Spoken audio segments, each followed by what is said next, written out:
Hello and welcome to Thoroughly ADHD.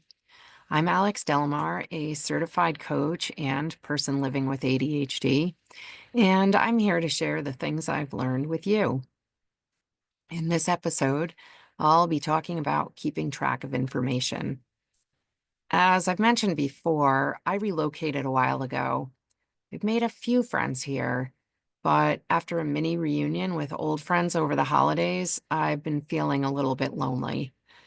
Last month, I was in a bookstore and saw that they host a few themed book clubs.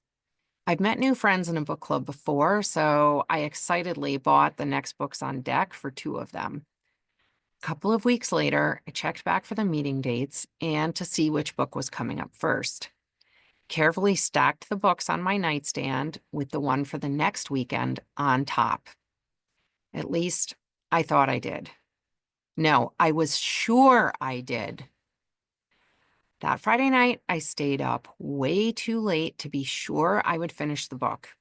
In the morning, I looked at the store's website to double check the time, and I realized I read the wrong book.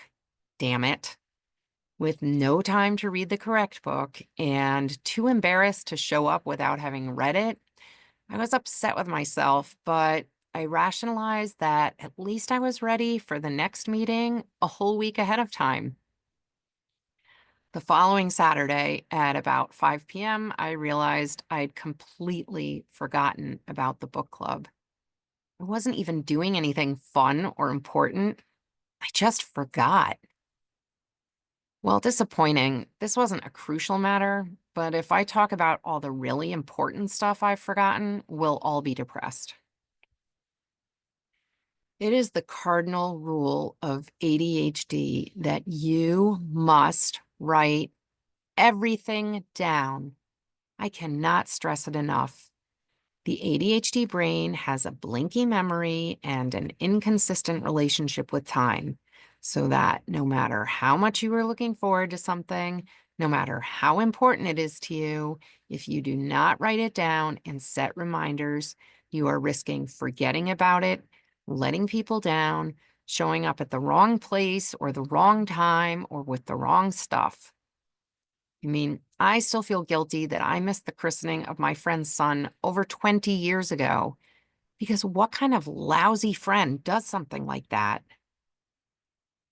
If you have ADHD, you've probably tried a myriad of digital and analog ways to keep track of information: calendars, planners, agendas, notebooks, bullet journals, sticky notes.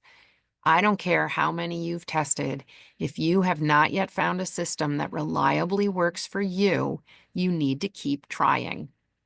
If a previously excellent system has started to fail, you need to tweak it until you get back on track. How many skipped appointments can you be billed for? How many late fees, points taken off, and missed opportunities do you have to rack up before you make peace with the fact that you must write everything down? Whether it's for fun or school or work or whatever else you have going on, the date, time, location, and what you need to have prepared or bring along, this information needs to be unmissably in front of your face as many times a day as possible.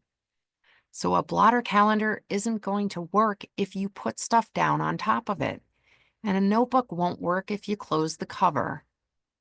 If you keep your schedule on a device, have that be your opening screen. You want to see this information over and over.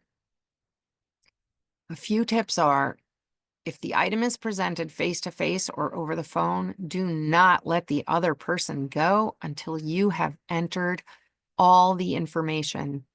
If it's on a website, don't leave the window open to get the information later. You are not going to notice it among the other 27 open tabs. Don't try to do anything else while you're noting down the information. This is a time when multitasking is the kiss of death. Do make sure you have all the pertinent details entered correctly and saved, and set the alarms and reminders right away. If you can get this skill down, keeping track of your own appointments, deadlines, and due dates, it will be life-changing. In addition to gaining back the respect of people who've had to deal with your scheduling mishaps, there are a few other benefits to having a reliable system.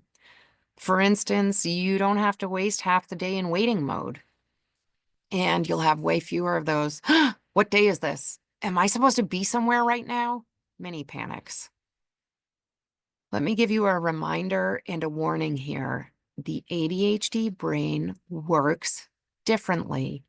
This means the advice about time management or organization that you'll find in books and magazines aimed at people living without ADHD probably won't work for you without adaptation. Please don't get discouraged, but seek out information that is specifically aimed at people with ADHD. In general, whatever you can do to make keeping track of your stuff fun or interesting should be attempted. And remember to give yourself credit every time you get it right. You'll be more likely to repeat the behavior. Plus, you need to negate all those mean things you've said to yourself when you've made mistakes. This time I talked about keeping track of important information. Your time is valuable, so I hope you found this informative or entertaining and that you'll come back next time. Good luck and thank you.